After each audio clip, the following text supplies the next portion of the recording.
I've been carrying this LED roll for almost 10 years now, and I think I have a project in mind that's perfect for this. The idea was to build a LED matrix that's basically a mood light or a scene light to give some extra spice for your photography or some for your video background, whatever. And the idea was that you have two knobs on the right and LED matrix on the left, and you would choose any color you want with the left knob, and you set the brightness or value with the right knob. And the problem I had with this, I rushed in, I built the first concept, it did work, but I didn't like it. So unless you want to have a bunch of spare PCBs laying around, don't rush into these projects like this. So I did build the first concept, and it was quite immediately obvious that it doesn't work. You want to have this kind of sensitivity to choosing the colors. So I went back to the original color picker and configuration where you have hue, saturation, and value. And this was the sketch I made. And I played around with AI. I didn't like it. And this was somewhat where I landed. So in a couple of minutes, you're going to see all the struggle I went through while designing the PCB, the casing, and the whole mounting situation. I started working on the shell, on the housing of the device. I actually 3D printed the first iteration. It's just a shell, just the outsides. I printed it in 3 parts, just to get a feel. And I'm gonna go ahead and move forward with the shape of this. However, there are some tiny issues like gaps that I need to align, and the screen is actually like 60-70% bigger than the shell, the prototype. And I also noticed a little issue with these radiuses, even though on the design you can see they're perfect. But what I'm guessing happens is when the nozzle moves fast on this tiny radius, it's just the filament is like becoming this egg-shaped rather than rounded thing. So I'm guessing I'm gonna make the fillet smaller, and it's gonna compensate for that speed, and it should become much nicer looking. Yeah, we no longer have 3 parts. The bottom one is going to be one single unit. The question I have right now is this USB port. I would love it to be in the middle, so I was checking out some solutions, and I think I'm going to be using something like this port that's right in the middle of the PCB. So that's going to make things much simpler for me, because right now, if you look, here's the bottom of the PCB. It's going to be laying right here, and you have the PCB port that's somewhat in not a prettiest position. So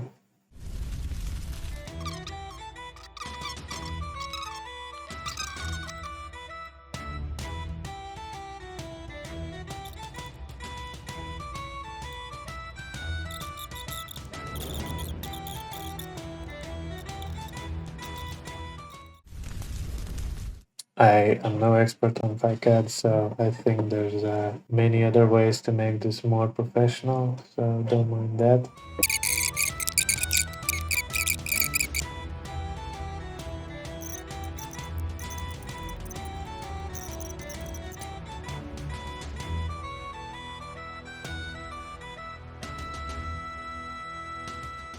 Okay, so just to quickly recap, I learned a bunch of lessons just right now, including alignment, for example. When I was trying to align a bunch of these LEDs, I would select everything and then use the alignment function.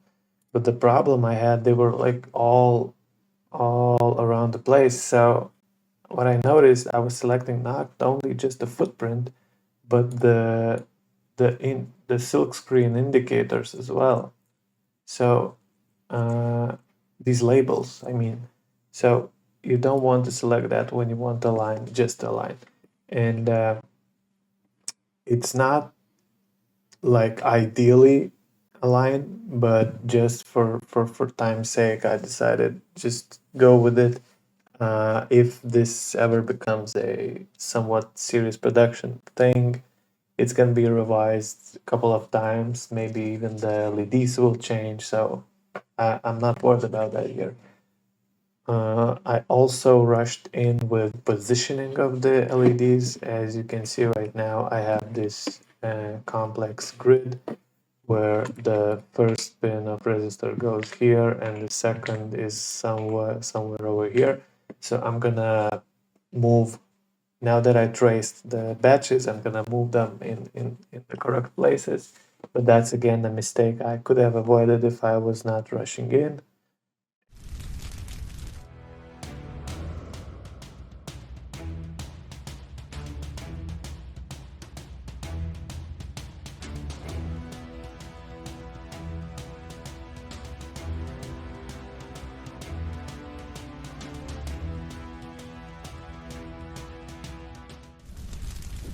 New day, new updates. Finish the PCB. Not the best work of mine, but it does the job. It's speed over quality at this point.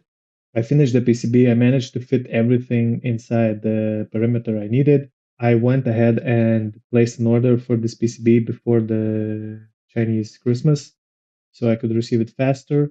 One quite interesting solution I made here, definitely, not definitely, but most likely not going to the serious production model, is the resistor network, the white blobs you see here. So, the problem with the resistors I had was I could find SMD surface mounted resistor networks that have many pins, but for some reason I wasn't able to find, or at least I didn't invest enough time to find it. I wasn't able to find the ones that would have enough power, would not take too much space, and is cheap enough. So what I did is, since I already played around with these kind of resistor networks, I decided let's convert the through hole footprint, make it surface mounted, hence the square stuff on the screen. And the way it goes is simply not through hole, but on the side and gets soldered in. This way, I saved a bunch of space, and I think this is awesome for a prototype. We'll see what we do once we go further. But right now, again, as I said, speed over quality. So yeah, that's for PCB. I did some updates on the overall design as well.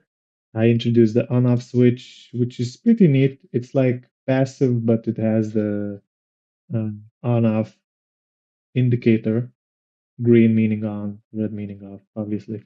Um, Three sliders, small sliders, right off the boombox designs, and eventually 1.25 inch mount for the tripod, USB-C port, and that's it. Uh, I don't like the middle holes here, but they do have a purpose.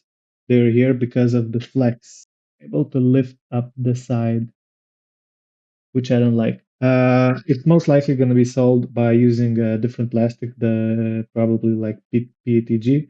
But for now, I kept the holes. We'll see what happens. Obviously, I don't want these not aligned holes going into production, but again, speed over quality here. Major changes to how the assembly works itself. PCB is now being mounted on the top. Okay, maybe not mounted, but it starts with the top. Uh, we basically have a bunch of threaded inserts, which I don't like. I don't particularly like because there are too many of them and they're too close to the screen at this point.